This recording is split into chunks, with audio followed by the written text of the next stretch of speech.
Merci balandi osia di Congo, merci Nabino Baye oyo bozuli baku ya kolanda biso na ngonga oyo boye soki ezali ba Nabino ya liboso ya kolanda biso na Océan du Congo, bo s'abonner massivement na chaîne ya Libération parce que ezali chaîne oyo boye topesaka bino information to sensibilisaka to mobilisaka ba jeune yango wana lelo ezali wa bino résistant Bruno Mimbenga. Alors bandeko tokosola makambu ya marche ya le 13 et puis Makambouya le 29 avril et en dehors de ça tokosola pe Makambouya ezolekana na est ya mboka na biso tomoni na ba réseaux sociaux député Jean-Marie Lukulas Lorenzo oyo baboka ke pa ba musicien azo beta ba benga ba garçon na ba koluna azo beta garçon na makofi pona nini parce garçon na bakite na quartier na biso na Kalamu awa bobisika tozali kuluna esili nanu te mais tout monde wana Jean-Marie Lukulas azo beta mwana mobali bato makofi et puis loko zo sala passe tant tozo bisabino ba jeune moninga na bino bazo bete makofi bino botemi bokange maboko botala yango nazo bisabino te ke biso tokozalaka toujours sima batu oyo bo ba politicien oyo boy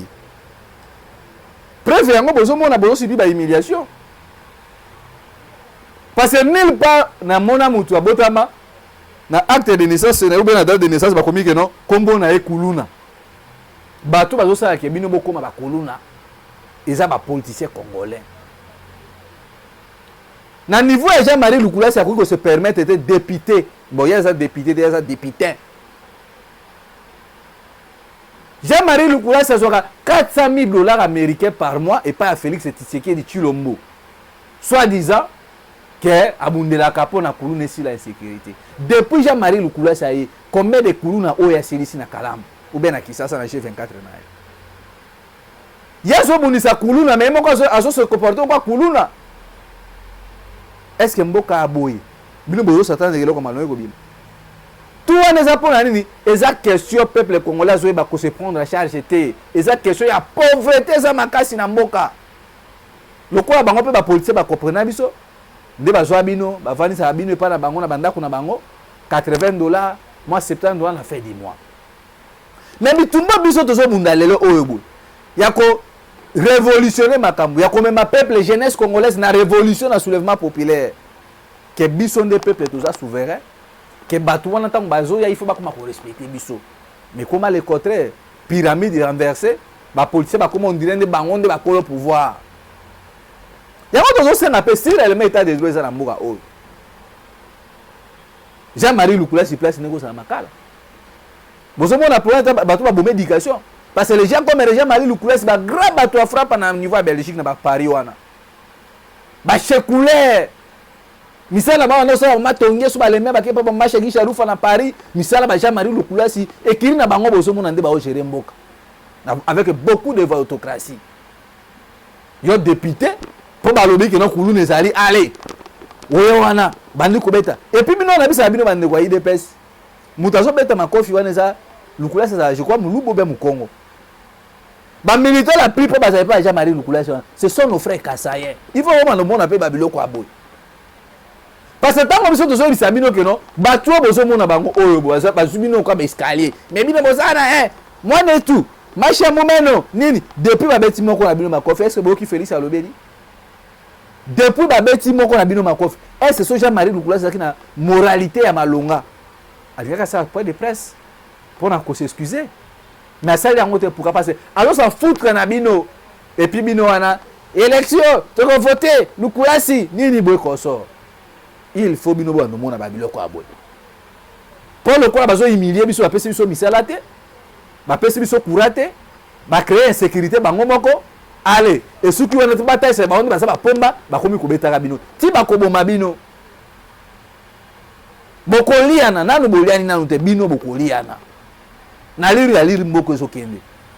yango tozo senga na ba jeune congolais nous devons nous lever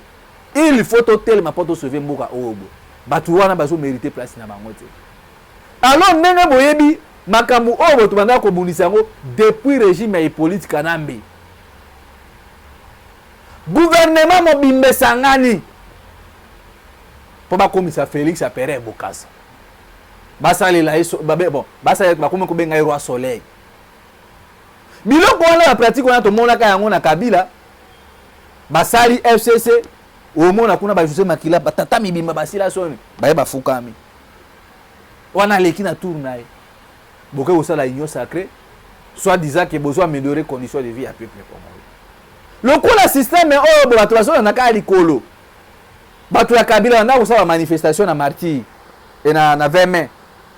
Bakozwa ba pasteur nyonso binzambi nzambi ba mukuna ba Dodo Kamba ba Denis Lesi ba o misusu o wa trishaka na IPC ba zumbongo ba pesi bango boya na bato. Batondisi 20 mai wow. Même pratique ils ont continué. Biloko banana Mobutu. À l'époque Mobutu banda ko beta mbunda. Na ba parlement debout n'époque à Mobutu. Koembe la Mobutu jalelo lelo oyobwe même pratique ils ont se répéter kaka. Gouvernement mobimba. Baye ko ça l'expression na marti na Kabulo. Ozaki a tout moment ko critiquer. Gouvernement mobimba. Baye ko ça l'expression na marti bisia oyoboye. Ba ko ça la sortie officielle ya union satanique na bango. Mais babilo ko mbata bino banda ko munisa Kabila non? Que zo comprendre gouvernement mobimba ba sangani ba institution à l'état ba zumbongo à l'état. Pour pas que nous soutenir Félix Tshisekedi na ba député. Bozo mona kemboko zo tambulaka zo tourner à rond. Ba kena marti oh union sacrée. Mbongo bimi kuna 5 millions de dollars américains peuple congolais bo fungola miso 5 millions de dollars américains. Mbongo ma sécurité avec mbongo na bamboka miso ko blaguer na ngote. Mais pas na biso tande bazo sakana mbongo. Basuki wana te bake ko lokota ba passer ya binzambi nzambi 300 pasteurs et pas ya mboso na ma campagne ba conditionner ba pasteur bozo bandimi donc ba komisi donc l'église yango na bisa bino l'église de réveil au son de sommeil oyebwe et ça rango l'église te comme na ba parti politique ba boutique ya ba pasteur pour la nini ba bengisi ba pasteur binzambi nzambi pourquoi pas ba ke l'église catholique ba bengisa ba sango ke non boya bino bato à Notre-Dame, bino bato ya se Barthélemy, paroisse chercheur le Luanga, bino bato Notre-Dame, bo mobiliser ba ndimina bino boya na martyr. Toton di sa martyr, to les kananga fallait toni zaki, biso photo za na 200 000 personnes. Mais bazo bo sana ke capacité à stade de wana Mobutu atongela ngo pour 80 000 personnes. Peuple congolais bo fungola miso. Batu obo bazapo na miso te. Si besoin mon aka loi tchani o nini loi tchani ça bien mais bon ba que loi tchani wana soke l'équipe pour ba ko modifier constitution article 10 et ko ça que Félix ako zo pouvoir ya mandat ya 7 ans bota la kutuna to sa stage ya li felo na 4 ans o eleki o yobo si ko bo imaginer Félix a su pouvoir à 7 ans donc o eleki o yokene na mai ba ko bandela ya sika na 2024 donc ça va réussir ko verrouiller article 10 120 220 la constitution donc pouvoir le comme et pas ba député wana ba ngonde mutu ba koma ko voter président de la République na Congo bo imaginez vous siko bo bato tous na bango bota la niveau mbokezo kende mabe to lo bango na langue nini ba Rwanda wana bazozo ka ba professeur na biso kura ya Lingala ba komi ko pesa mo na Rwanda ya Chiluba ya Kikongo ya Swahili bazoa kozwa ka bana mboka bazosila ba basala $3,000 lelo oyo bonde to solo ba batu ya ngombe bayaka soki na bandundu batu na ko bimali susu kuna na Kasai ba moni batu mo bayenda ba ngombe ebele kote ba bimeli munoko bazolo ba batu kuna bayebi yango te bino bozoki makasai bozwa na Kisasa bozo kanisa ke kote onde makama malongeza ali tout ça Félix connaît quelque chose mbokezo kende bato wana bazozo mboka na biso tozana ba futilité na Kisasa ba okanisa ke Congo et bandi na 2018 une époque ya Félix Tshisekedi Tilombo na mai na 2015 si je me souviens encore alobi nini eza premier essai le 17 même match monte au Salaka ce qui Kabila a respecté de l'air constitutionnel eza premier avertissement tozosala yango mpe biso lobi tokosala bamanifestation eza ekozala bamanifestation oyo tozo avertir Félix Tshisekedi ameka te ne touchez pas komodifie constitution ya mboka bavatire na bino bozosala bamillion na bino et puis kuna na union sacrée wana nde nayoki bagarre eza kuna osala maseke te bakategorize baparti politique baparti oka ba INC ya Jean-Pierre Bemba ba Vital Kamerhe baparti ya minene balider boyebi bango ya minene wana bango baza na bar na bango batieli bango o MLC na pesi par exemple na 5 millions na par exemple MLC bango oka baza baparti ya minene bango bakozwa $800,000 bakiti na deuxième catégorie baparti bango bakozwa $400,000 dernier parti politique po bayebi bango baota ancrage baparti wana ezali nango est-ce que oza implanté na Congo izaka parti yo na makango na ba makango net na yo na banoko na bino bango bakozwa $500 botala bato bazanga mawa insécurité kwa mutu abo bongo wana $5 millions américains pona nini te kofuta ba soda zozanga sparadra soda zozanga kisi ba soda ya EAC au moment bino bozo na distraction bozo préparer le 29 avril kuna na EAC na moni wana basoda ya EAC na Kenya baso bina na baleki na biso ya basi mboka eza sérieux mboko vraiment oyo mboko oyo na bakambio to somona bango oyo basoda ya EAC bakino bayiko bunda nini boy bitu na moni nde kaka MONUSCO azo violer bana na biso ba image bima abo MONUSCO azo violer mwana mosi na kati ya motuka ba mineur basoda ya EAC mosala bango ba yango wana mboka ezokende tolo bango na langue nini bakulutu nanga bokechu baloba bokechu atanga classe te biso siko tozo ko informer bino ke botala makambo zo so préparer ba député wana to ba ko deverie article 10 chaque député va promettre $60,000 ba député union sacrée siko ba député union sacrée ça combien so to dit 350 députés multiplié par $60,000 tala caisse ya l'état ndenge ko saigner bato oyo bazanga mawa bandeko na ngai to telema to sauver mboka to kanisa te mobiki sa koya mobiki c'est peuple congolais ozangi mal ozangi courant humiliation oyo boy to continuer yango ti wapi lelo oyo boy ba multipartisme botami 33 ans après Mobutu alobaka comprenez mon émotion 33 ans après ba reconnaître la multipartisme mutu sa parti bon ba parti on attend botami lelo to komina plus de 1500 partis politiques peuple congolais a gagné nini 1500 partis politiques pourquoi pas mbongo wana bo investir on a ba mini société bo créer ba entreprise bo engager ba jeune bo pesa bango misala bazosala yango te mpo bayebi ke soki bana na bazwi misala babanda kwa koyembela biso te mboso azoluka azongisa Félix na époque ya jalelo ya Mobutu tokoma na parti état tozonga à l'époque nde ezalaka baoye na ntongo boanime boyembeli Félix bobini ale na suka na yango boke na bamisala na bino eloko bamboso bazosala yango wana bozomona mboso azotambola ayole ofure omole kosangisaka ba pasteur na bino pe bandimi yango ba obozo kende na martyr wana pona 5,000 francs pona 2,000 francs to mona awa bono ba komema bino na mutuka bazuba mituka aleta ba kena ngo na kozonga bimisi bitumba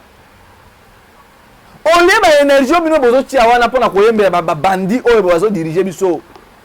pona nini te to sangisa force wana to benga na Félix Tshisekedi lelo oyo ba soda ya EAC ba ministre ya EAC ba boudé Kame ba boudé Jean-Pierre Bemba humiliation to continue yango ti wapi ya wana bozo mona bande kolanga na bisaki bino makambo ya francophonie oyo boy makambo ya francophonie oyo boy eza suka na humiliation parce que Kagame na mutu na ye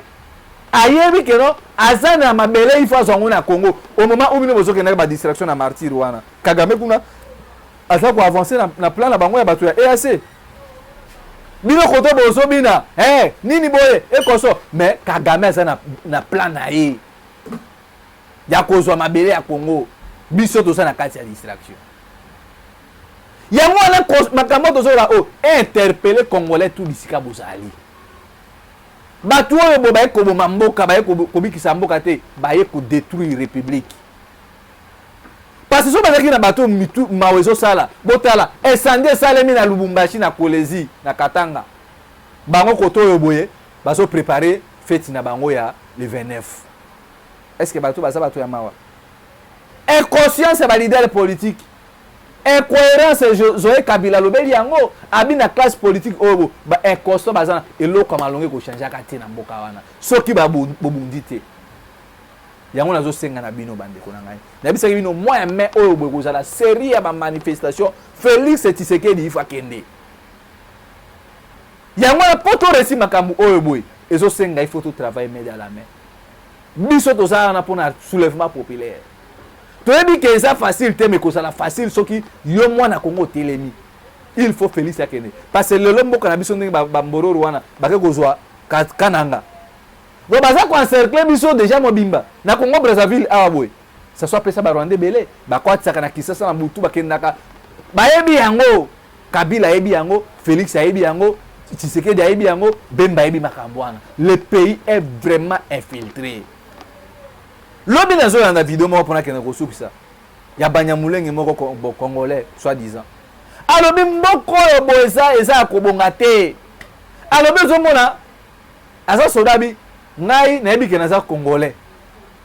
na lati militaire congolais na botama na Congo mais ba soda ya Rwanda ba koti na mboka oyo boy azo yebisanga ke no est-ce que oyebi ko sa congolais ya binga na